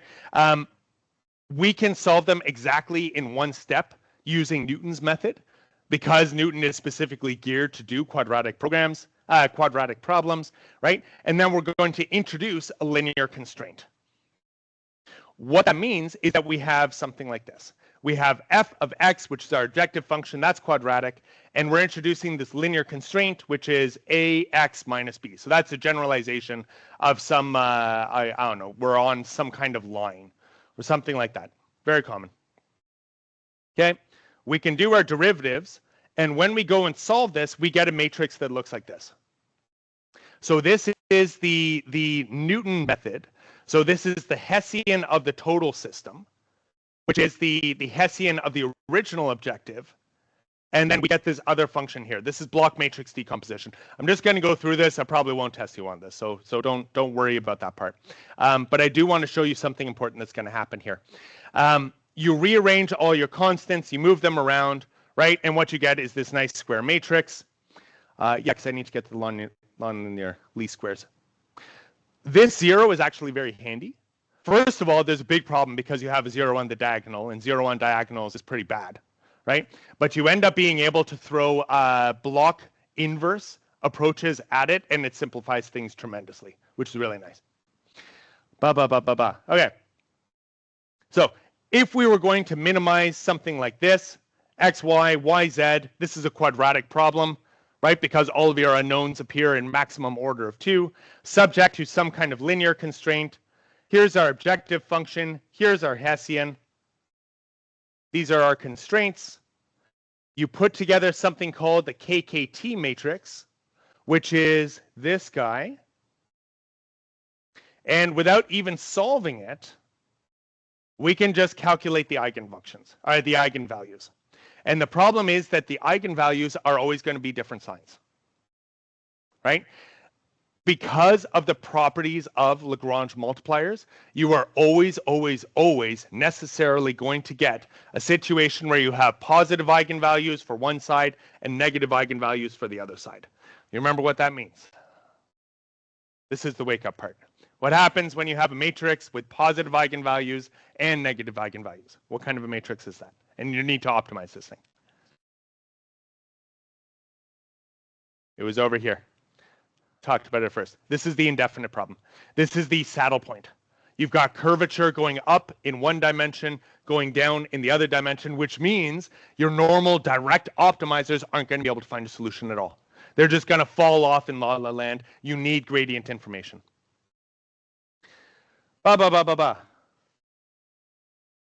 If you go into economics, and you'd be surprised how many engineers do go into economics, these are called, shadow prices, or opportunity costs. That's what they're going to be talking about in terms of economics, but it's all the same mathematical principle, by the way. If you go into thermo, they are conjugate state variables. This concept of duality, like temperature, entropy, concentration, chemical potential, right, all over the place. It's huge. It's huge, and it's pervasive, and it's all over the place. Okay, general constrained optimization. Super quickly. The idea is that you're going to transform your constrained problem into some kind of unconstrained problem. And what that means is that you're going to either limit the solution space to only look at one particular ring, or just say more nebulously that you're only going to search in a space that is feasible. So again, if you go into more about the inequality constraints, you're going to start getting into feasible and infeasible ones. This is just an example. I'm just going to skip by it. Hey, it actually rendered. Good. Right? So we did this optimization of this fourth order polynomial. Now we're constraining it to the unit circle, right? And lo and behold, it finds the unit circle. Here's the code that you would need to do that. Where do I have that? Here you go. So this is a sequential least squared quadratic programming, right? And then you input your constraints, and through the magic of SciPy, find a solution. Another example where it's more triangular. Oh, this is the traditional saddle point, and you're again constraining it there. Feel free to take a look through that. I need to jump to nonlinear least squares. Okay. And hopefully I'll have time to show off the neural network thing, because that's pretty cool. There is a very important application of unconstrained nonlinear minimization that's called the nonlinear least squares. We did the least squares where we said that you have data and you want to fit a line and you want to fit the best line possible to that. And then we showed, okay, if it's a polynomial, you can use this companion matrix. You can find the eigenvalues, which are somehow magically the exact solutions, things like that. Now what we're going to do is we're going to kind of generalize this thing. This gets a little bit mathy. All the math is here. Feel free to come back and comb through it at your leisure. Okay. What we're going to have several measurements in pairs of like your input, xi, and your y. right? So you've got your temperature and you're finding your, I don't know, height of the mercury column, okay? We want to fit a function of x, which depends on some complex nonlinear function. If you've looked at assignment 3, this is literally one of the assignment questions, right? Not this one exactly, right? But it's going to be some nonlinear fashion on some nonlinear function on the parameters beta.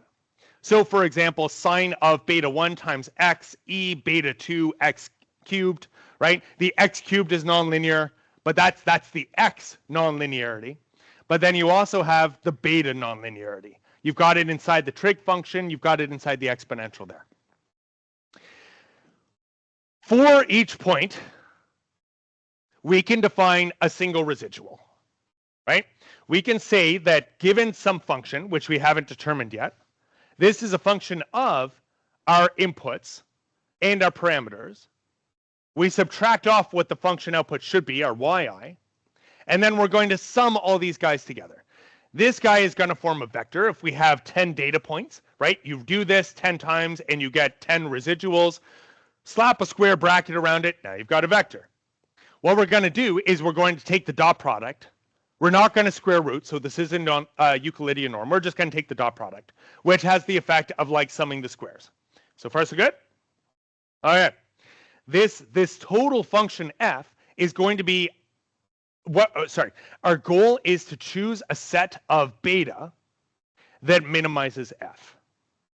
So residuals are the individual like misalignments, uncertainties, errors between the data and our prediction. We're just going to sum all those things up and we're going to minimize the total, where the total is defined as f is the dot product of it by itself. So minimize f over beta, which means minimize the sum of all these guys squared over beta, right? And you just cascade that down and you get your function here. Note that f is necessarily symmetric positive definite, which is nice. Why is it nice? There are a few reasons why it's nice. I'm just going to scroll up. I can't scroll up. Why is that nice? If something is symmetric positive definite, think about your surface. Symmetric positive definite means that it's an upper bowl. And it doesn't have any of these little divots, because this turns into a linearity thing. Which means any minimum is the global minimum. Good. Also, SPD matrices, symmetric positive definite, are particularly amenable to certain iterative nonlinear solvers. Iterative linear solvers. Like iterative linear solver that works for symmetric positive definite matrices. What's that? Conjugate gradient. So efficient, some people consider it direct. Super, super useful. Okay. Gauss-Newton regression. Consider, so our goal is to minimize f over some set b. We're going to throw Newton's optimization scheme. Newton's optimization scheme, I think I lost my whiteboard marker.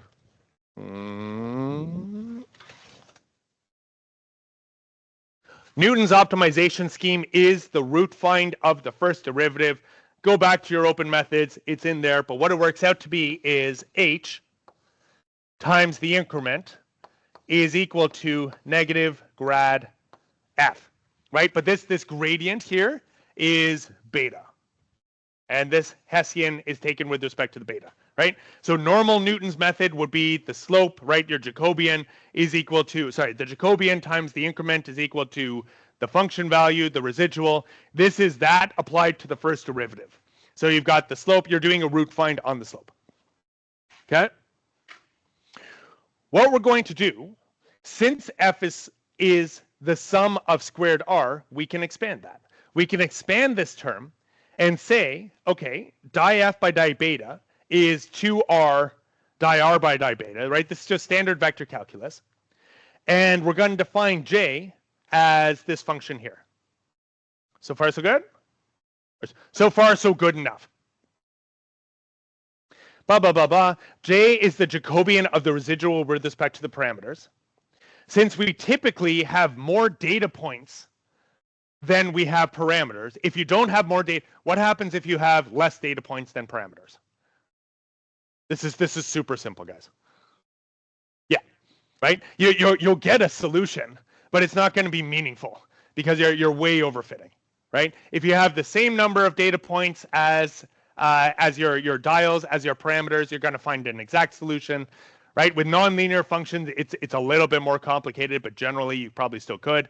If you have more data points than you have parameters, then you get into the situation where you have to find your best fit.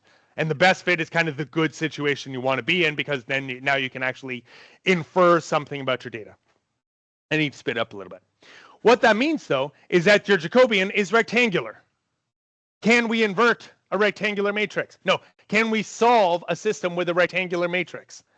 Yes, using pseudo-inverse, right? Now we're into the nonlinear least. Now we're into the least squares part of it. Okay.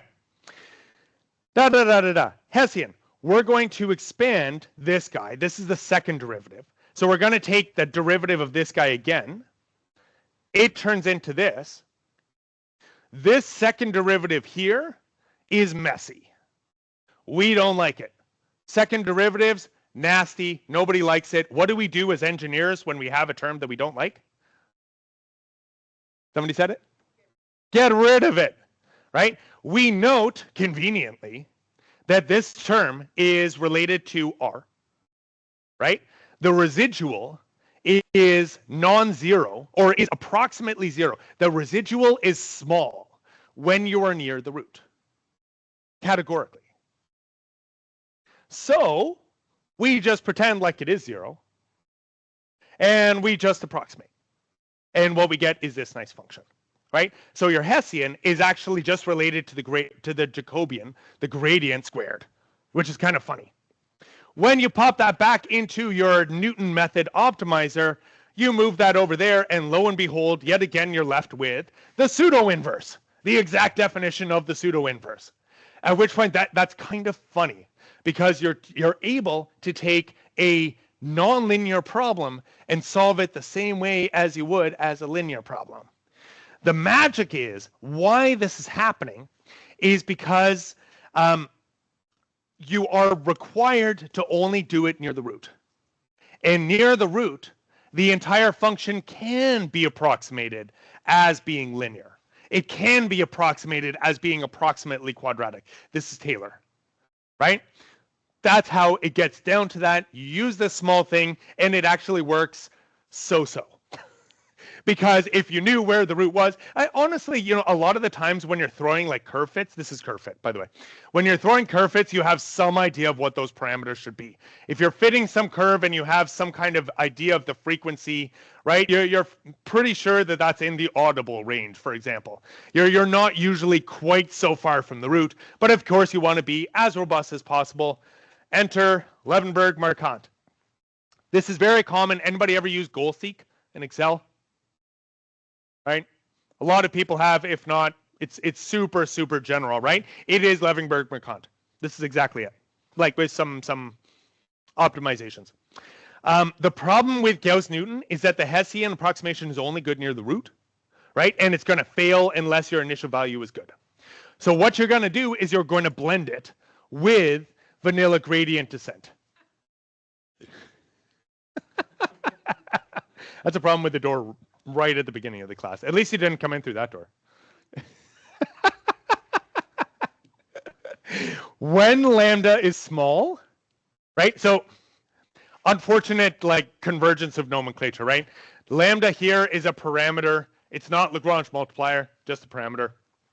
Okay. When lambda is small, this becomes Gauss-Newton, right? And like this term goes to 0, and you're just left with the pseudo-inverse. When it's large, this guy takes over. Excuse me. When lambda is large, J transpose is small, right? And then you're basically just doing gradient descent. Turns out that it's super common, super powerful, and super robust. SciPy, NumPy, Excel, everybody is using Levenberg-Marquardt. This is an example. If you haven't looked at assignment 3, look at this example, right? You generate some data, you generate some nasty function, and you throw it into curve fit. And curve fit through the magic of Levenberg-Marquardt is going to be able to find this nice data here. The dashed line is the true that I used to generate this. Solid line is the fit, and you can see that the fit is very good.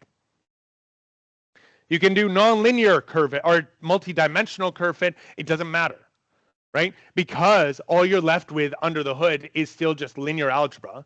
Just with your, if you have 2 dimensions in that space, what you're going to have to do is make your vector longer, your unknowns longer. Does that make sense? Some people get mixed up thinking about like a 2-dimensional thing is actually like a matrix vector. Your vector is your list of residuals. It doesn't have anything to do with the underlying dimensionality of your problem. So if you have 10 residuals and it's in one space, that means you have a 10-element vector. If you have 100 residuals, 100 data points, and you're in a 1,000 n,000 space, it doesn't matter because you still have a 100-element vector. It goes a lot between that. Like it's a little bit of a mind bender, I have to say, right? Because you're used to thinking about dimensionality in terms of like x, y coordinates. And now I'm throwing it, like previously at the beginning of the week, actually root finding, I threw it to you as like your residual space, right? And that vector defined the information that you had about it. And today we're also introducing it as your parameter space. So, right? And now it's like the betas that you have, and it's the betas that you're solving for. It's a useful analogy to think about it in terms of x, y coordinates. You're going to have to abandon it and move to higher realms of thought. Okay, this is a Gaussian. It's sampled. You can fit a 2D Gaussian. Looks nice. Okay, neural nets. This is a new section. Nobody's ever seen it before. This was a high school co-op I had. Joel did a fantastic job. Came in and made an example of how neural nets work, which is super cool. Thought I would introduce it because everybody is hot to trot about neural nets, right? Neural nets, if you're not so familiar with them, they're commonly considered universal function approximators. Previously, I would have called them a general function. Apparently, that's not accurate for reasons. But universal function approximator is like a legit term, mathematical robustness. You can Google it and read up on that one. They are theorized, not proven, theorized, to be able to approximate any continuous function to any degree of freedom, which is interesting. Given a sufficiently complex structure, we'll show you what that structure is. This is not going to be on your exam. This is purely out of interest in the last 5 minutes before a holiday. Yep. The network is the structured set. I'm going to try and make this as large as I can. Okay. The network is a structured set. So what we're going to see, I don't know if actually an example is going to render here. Of course not. Oh, no. I know this is going to be a pain. Go away. Get out of here. All right. I'm going to run this in the meantime. Minimize this. Run anyway. So remember, you got to launch this in Colab because it needs a backend to process all this stuff. What you're going to get, so the elements of neural nets, if you've never seen one before, and apparently I should have a picture ready for this, right? What you're going to have are a bunch of circles with a bunch of lines.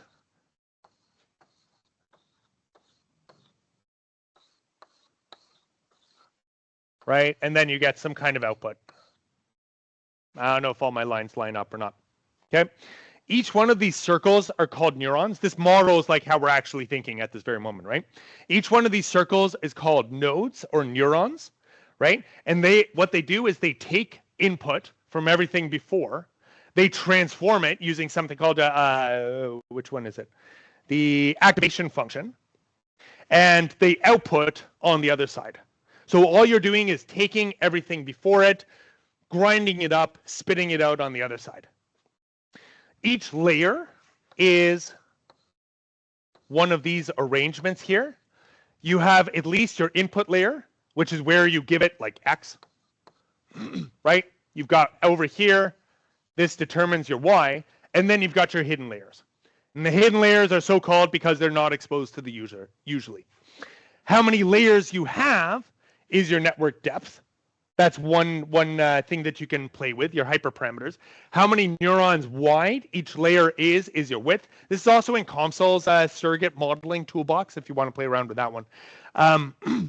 Each one of these lines has a weight associated with it.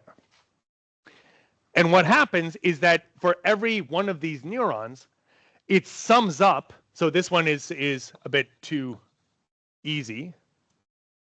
There we go. Right? Every one of these takes a weighted sum of everything behind it. What these weights are is one of your parameters of your model.